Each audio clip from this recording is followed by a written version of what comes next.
Welcome to Lesson 15E, Mass Distributions.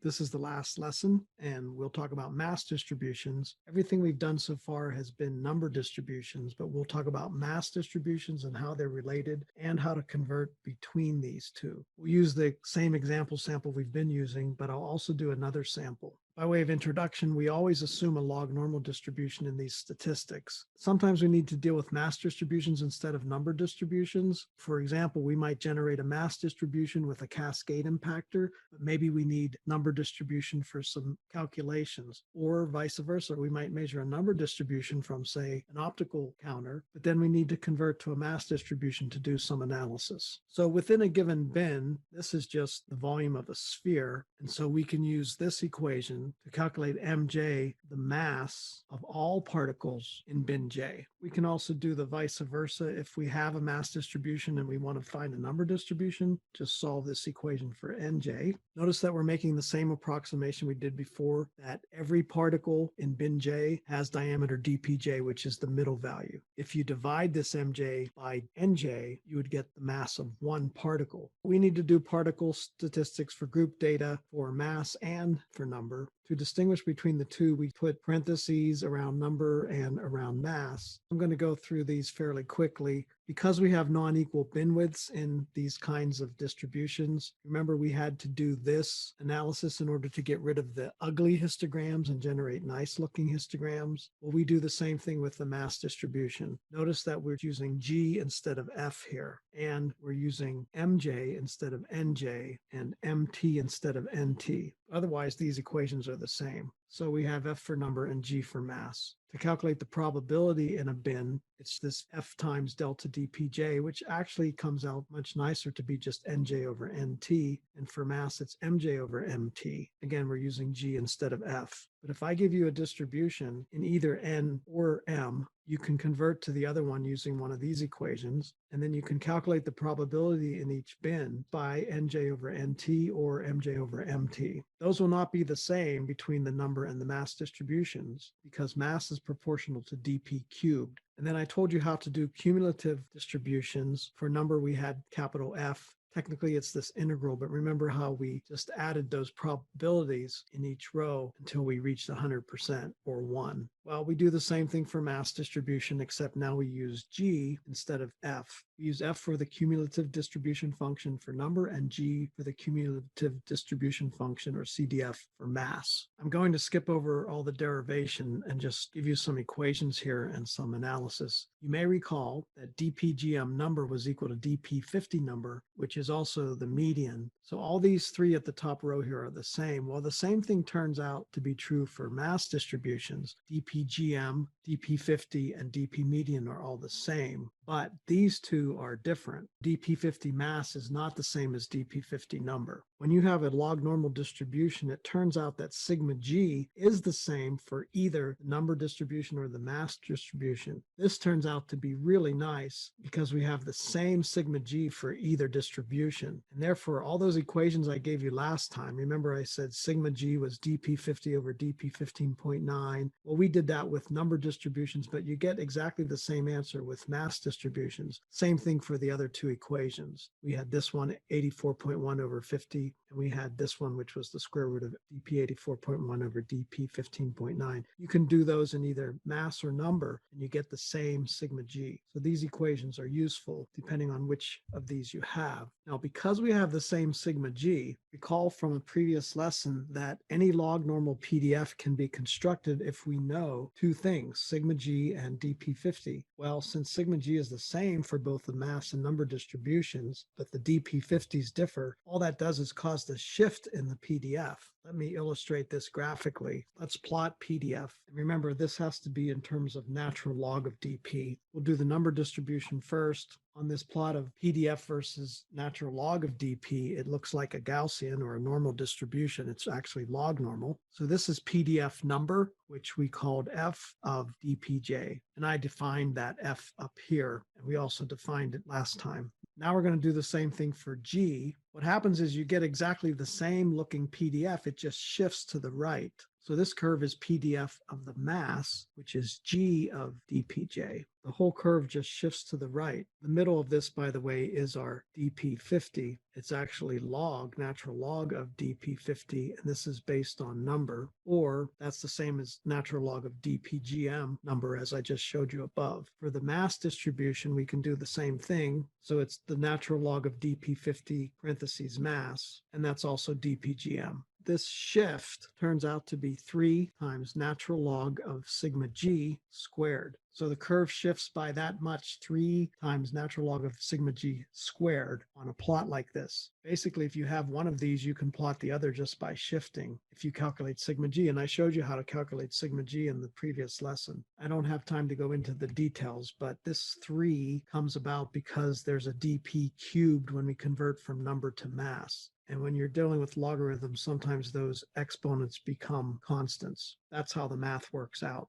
In terms of equations for this shift, it turns out that natural log of dp50 mass is just natural log of dp50 number plus that shift. There's the shift that I just was talking to you about. After a little bit of algebra, you can solve that equation for sigma g. Those are the same equations, just expressed in different ways. So these are nice equations to use to convert from number to mass distributions or vice versa.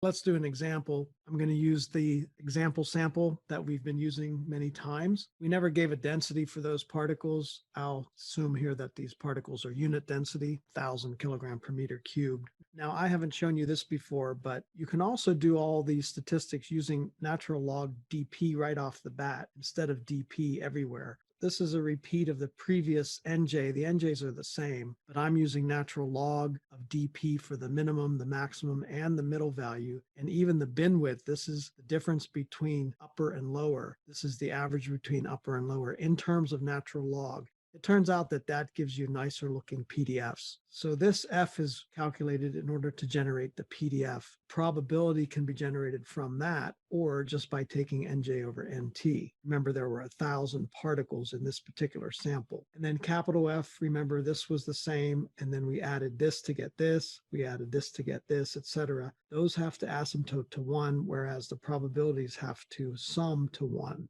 So this is the same thing we had before. All I did was take that first equation that I showed you previously to convert these NJs to MJs. Here's that equation. And now I have a mass distribution. I calculate G instead of F, and I calculate probability in terms of G, or capital G as the CDF. And you see that we have very different numbers, but they have the same properties. In other words, all the probabilities have to add to 1, and the capital G's have to asymptote to 1. And on the next page, I plot PDF and CDF for both number and mass on the same plot. So let's see if we could see this shift. First, recall from last time we had sigma g was 1.970 microns. So that shift is 3 natural log sigma g squared, so as not to disturb our mathematical friends too much. Remember, this is actually 1.970 microns over 1 micron, so that we're taking the natural logarithm of something that's dimensionless. But we typically just write it like this and make our mathematics friends a little bit mad. Either way, this turns out to be 1.38. That's the predicted shift. So do I actually see that on the plots? Well, here's our PDF. This red one is the number, and the blue one is the mass. The number PDF comes out pretty nice, but the mass one, we see that we have lots of troubles here. We're losing about half of the data on the right side of that PDF. It also goes up too high. There are several reasons for this. First of all, we only have 11 bins in this, so there's not real good resolution. It turns out that this shift is also pretty large, so we're losing lots of these data here. So this is not a very good distribution to illustrate what I'm trying to say. If I get my ruler out and measure this compared to 1 unit here, this turns out to be about 1.2, which doesn't agree real well with the 1.38 we predicted. But you see it's trying to, but there's lots of scatter in this thing, and there's not very many bins, so it doesn't give a real good result. By the way, the same shift occurs with the CDF plots. Again, if I measure this somewhere, I get about 1.2, But notice that there's very few data points up here. What it really should do is something like this, but we're losing lots of data points because of our poor resolution. So let's do a better one. Here's a different sample. I'm doing exactly the same thing, assuming again the particles are unit density. And so I did the same analysis. I just added a bunch of rows and put in a different distribution. This one has 25 bins, much nicer resolution. And here's my NJ. And then I did all the same algebra to calculate the probability density function F and cumulative distribution function capital F. Notice that there's almost 10,000 particles in this sample. So this is much better resolution too. Then I did the same thing for mass, calculated the mass of each bin, and then G for my PDF, and then capital G for my CDF. We verify that this capital G asymptotes to 1. We validate that the probability adds up to 1. And then I do the same plots. So first of all, we have to calculate sigma g, and you could do this as practice if you want. You should get 1.856 microns, and then the shifts should be 3 times natural log of 1.856 cubed. Plug that in my calculator, I get 1.15 to 3 digits. This is on the natural log dp scale, of course. Now let's see if that works. I'm very happy because now this does show exactly what I sketched. Here I added a legend. So we have PDF of the number distribution with the black curve, and the blue one is PDF of mass. Get out my ruler and measure the shift at any point along there. You can do the DP50 values as well if you want. And that turns out to be 1.15. How did I do that? All I did was take my ruler and measure this distance that I'm plotting here, divided by this distance, since that's 1, and that gave me 1.15. So it's a little bit more than a 1 unit shift on this plot of natural log dpj. And notice that the two PDFs are identical looking. We still end up with a little bit of loss at the upper end, and that's pretty typical for these kinds of particle distributions. Now let's plot the cumulative density functions. I'm also happy about that one. This shifts also by about 1.15. And the CDFs look pretty much identical on these two curves. There's just simply a shift from number to mass by that shift value. And when I plotted all this out, it does exactly what is predicted. Well, that's the end of the course. You'll have one more homework assignment and then the final exam. So for the last time, I'll say that's all there is to it. Dude, thanks for a great course, man. I learned a lot, dude. Good job. Thank you, Sonny. Some of the material was heavy, but thank you for teaching it. Yeah, most of this material was trivial, but you taught it reasonably well. Yeah. You were real patient with Duck here. No, you showed more patience with Dick. He can be real annoying. Either way, we enjoyed your teaching. Yeah, we appreciate your teaching. I express my heartfelt gratitude, sir, for such an engaging course. I was very nervous to take this course, but your teaching style calmed me down. Thank you, sir. I shall always appreciate this course and its professor, sir. Thank you. Your teaching style was like music to my ears, sir. Thank you, sir. This course was an exciting voyage, sir. We all express our universal appreciation. Dies was a good course, relatively speaking. Danke. Your examples helped me learn good, Professor. I just hope I can pass. All my other teachers make me depressed. All they say is whap, whap, whap, whap, whap, whap. At least I can understand what you say. Thank you. 1, 2, 3. That's all there is to it. Dude. Good grief. Thank you for watching this video. Please subscribe to my YouTube channel for more videos.